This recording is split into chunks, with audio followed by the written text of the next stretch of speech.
Well, okay, Book of Boba Fett, or should I say Mandalorian Season 3 premiere. This week's episode was pretty sweet. Pretty sweet. So today we're talking about Book of Boba Fett, Episode 5, which is basically just a whole episode centering around our main man, the Mandalorian himself, Din Djarin, comes into the fold for Book of Boba Fett. And yeah, what an entrance it was. We're in this butchery, and he just comes in, the classic first episode of Mando. I could take you in warm, or I could take you in cold. And the whole fight sequence here is sick, even though they still shoot directly at the Beskar. Shoot at the points where there's no Beskar, guys. Come on, we can do this. But anyway, he takes everyone out and then brutally, with the Darksaber, cuts the main guy in half and the table in half.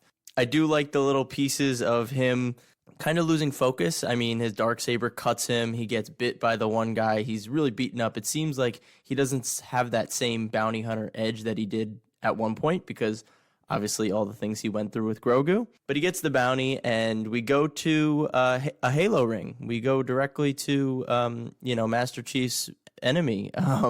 I mean, they even did the pan down to make it look like the Halo ring where it's right in the center and you see it curving towards the screen. I don't know if that was a nod or not. I mean, the inside, it looked like Mass Effect. So, I mean, maybe they were just paying homage to some of the greatest sci-fi video games ever. Regardless, it looked really sweet. And there we run into the armorer and the Clan Vizsla guy, which were from season 1. We didn't know if they survived. Obviously they did, but they were the only two survivors from the Navarro escape. And of course, it was awesome to see them because they kind of represent Mandalore and they give a lot of backstory on what happened in Mandalore. The armorer gives this really amazingly shot story of the TIE bombers blowing up all of Mandalore and then a bunch of K2 units just slow-mo, just gunning down people that were still alive. And then you had the fire in the background and you had the probe droids kind of flying over the top. I mean, it was amazing visuals for that part of the episode.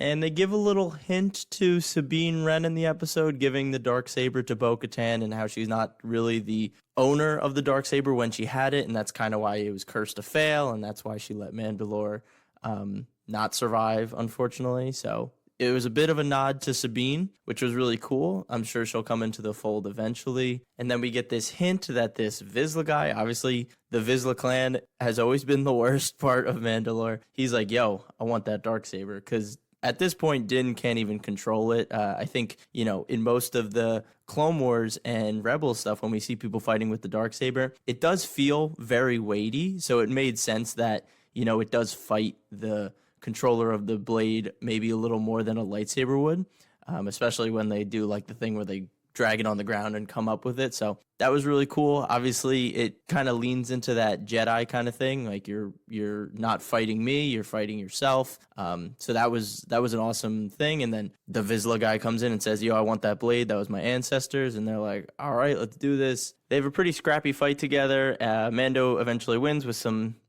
targeted attacks towards places where there aren't Beskar. Doi. Then the armorer is like, has anyone ever taken off their helmet after the battle? And Mando's like, yes, I have. And she's like, all right, you're out of here, but you can be redeemed by going to Mandalore and this pool in the mines or something. So obviously that's going to be Mando's next quest, of course, after seeing our friend Grogu, which I'm surprised he comes back into it so fast, but, he's such a big marketing thing. They have to keep him in the show. And he's such a big part of, why the Mandalorian worked.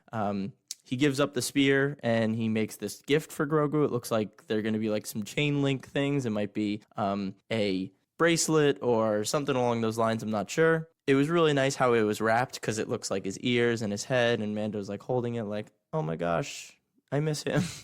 So he's going to go see Grogu eventually. That's why I really felt like this was a Mandalorian Season 3 episode, because it's now necessary to see this episode and watch Book of Boba Fett, which in my opinion, I don't entirely love, because now Book of Boba Fett has become a mandatory watch. For casual fans of Star Wars, they might see that as, oh, well, maybe I didn't want to watch that, but now I have to because I love Mandalorian. And this is like a very important episode, because in this episode we see him going after Grogu, him having to go to Mandalore to, cleanse himself and become a Mandalorian again. And of course, we get to see him get a new ship. Admittedly, when they had the tarp over it, I thought it was going to be General Grievous's Starfighter. I don't know if anyone else did that, but it looked like it had the same shape, the huge side engines, and I was like, no way, really? But it ends up being a Naboo fighter. Really cool. Interesting. He barely fits in it. Like, it's really tight in there. I was getting claustrophobic watching him, but that was a really fun scene to see them pulling it together, and then obviously flying it like through the pod racer track was an awesome nod to Phantom Menace. And then we see some of the New Republic pilots that we saw from past Mando episodes. One new one, which kind of looked like Baker Mayfield. I'm not sure. I'm sure it was a cameo, but I didn't recognize him. But that was a really amazing sequence, him flying through and then going up into space. I really loved that. And we just have to talk about this. This was the most important in the episode of my part. So the BD unit, that can't be Cal's, right? Or is it Cal's? Because obviously there's different R2 units, there's different C3 units, but this BD unit sounded like BD1 from Jedi Fallen Order. Like, he sounded exactly like him. And does that mean our boy Cal bit the dust and BD has found a new owner? I'm not sure. It looks like all the paint was taken off, so I really don't know. I loved seeing that unit outside of Jedi Fallen Order, but man, does that mean Cal bit the dust? That would suck a lot, but I don't know. It might make sense because, maybe he isn't part of the Jedi Order, so something might have happened to him. I don't know, but the BD unit was such a cool nod. I loved seeing him. He was just as good as he is in the games. And that's, pretty much it. It really advances the story of Mando way more than Book of Boba Fett. This felt more like a Season 3 premiere for Mando than a Book of Boba Fett mid-season episode. So at the end, obviously, Boba Fett runs into Fennec. She's like, yo, need help against the Pikes. And Mando's like, on the house, I'll help you guys, no problem. So I guess it's not entirely surprising because Dave Filoni and Jon Favreau both said that the stories of the two shows would intertwine. So I guess I wasn't surprised that Mando was in the show, but I was surprised on how much he was in the show and how deep his story is now interwoven into the show,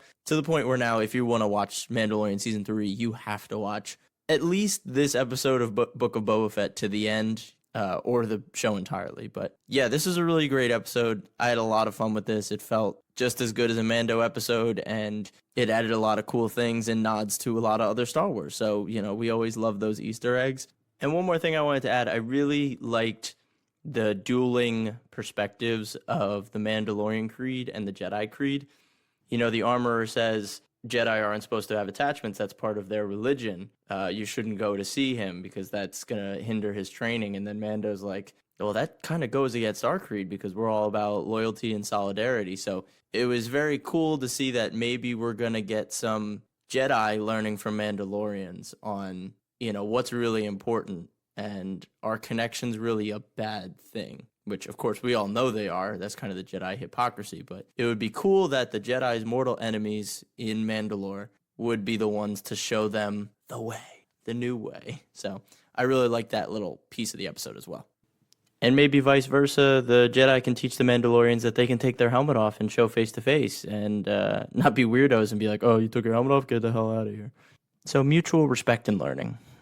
But I want to hear what you guys think. Let me know in the comments on my Instagram at @star_wars_mark of balance. And as always, stay safe, stay healthy, and may the force be with you. Peace.